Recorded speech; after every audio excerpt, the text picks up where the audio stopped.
27 ஆண்டுகளுக்குப் பிறகு கோமாவிலிருந்து வாழ்க்கைக்கு திரும்பிய ஒரு அம்மாவின் கதை. இந்த கதை UAE-யில் நடந்தது. ஒரு தருணம் இந்த அம்மாவின் கடைசி நினைவு தனது 4 வயது மகனை பள்ளிக்கு அழைத்துச் சென்றது. அதன் பிறகு அவரது வாழ்க்கையில் 27 ஆண்டுகள் மறைந்துவிட்டன.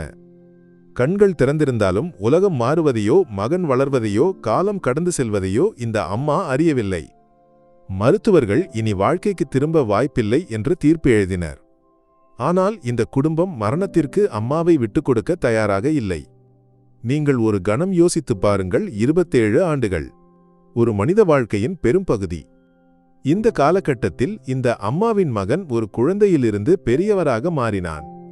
உலகம் மாறியது, தொழில்நுட்பம் மாறியது, வாழ்க்கை மாறியது. ஆனால் இந்த குடும்பத்தின் நம்பிக்கை ஒரு கணமும் மங்கவில்லை. அவர்கள் ஒவ்வொரு நாளும் இந்த அம்மாவுக்காக பிரார்த்தனை செய்தனர், பராமரித்தனர், அன்பு செலுத்தினர். அந்த அன்பின் வலிமை மருத்துவ விதிகளையே தோற்கடித்த ஒரு நாள் வந்தது. ஒரு நாள் எல்லோரையும் அதிர்ச்சிக்குள்ளாக்கி இந்த அம்மா பேசத் தொடங்கினார். ஆம், 27 ஆண்டுகளுக்குப் பிறகு அந்த குரல் மீண்டும் உலகத்திற்கு முன் வந்தது.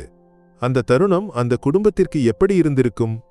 அந்த மகிழ்ச்சி, அந்த நிம்மதி வார்த்தைகளில் அடங்காதவை இல்லையா? இந்த அம்மாவின் கண்கள் மீண்டும் தனது மகனை பார்த்தன. 4 வயது குழந்தையாக நினைவிலிருந்த அந்த மகன் இப்போது ஒரு பெரியவராக அவர்கள் முன்.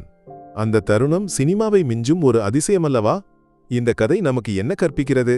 அன்பின் வலிமையும் நம்பிக்கையும் மருத்துவத்தின் எல்லைகளை தாண்டிச் செல்லும் என்பதுதான். இந்த குடும்பம் ஒருபோதும் கைவிடாத நம்பிக்கை இறுதியில் ஒரு அதிசயத்திற்கு வழிவகுத்தது. உங்கள் வாழ்க்கையில் எப்போதாவது நீங்கள் நிராசையடைந்து எல்லாம் முடிந்துவிட்டதாக உணர்ந்திருக்கிறீர்களா?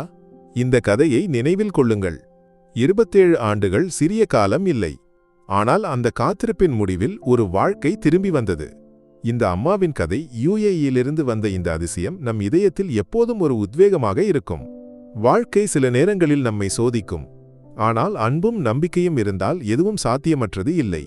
நண்பர்களே, இந்த கதை உங்கள் மனதில் என்ன உணர்வை ஏற்படுத்தியது? உங்கள் வாழ்க்கையில் இதுபோன்ற நம்பிக்கை தரும் அனுபவங்கள் ஏதேனும் உள்ளதா? கமெண்ட் பாக்ஸில் எழுதுங்கள். நான் அதை படிக்க காத்திருக்கிறேன். இதுபோன்ற இதயத்தை தொடும் கதைகளை மேலும் கேட்க இந்த சேனலை சப்ஸ்கிரைப் செய்ய மறக்காதீர்கள். லைக் செய்து, ஷேர் செய்து இந்த அதிசயகரமான கதையை மேலும் பலருக்கு அறியப்படுத்துங்கள். அடுத்த வீடியோவில் மீண்டும் சந்திப்போம். நன்றி.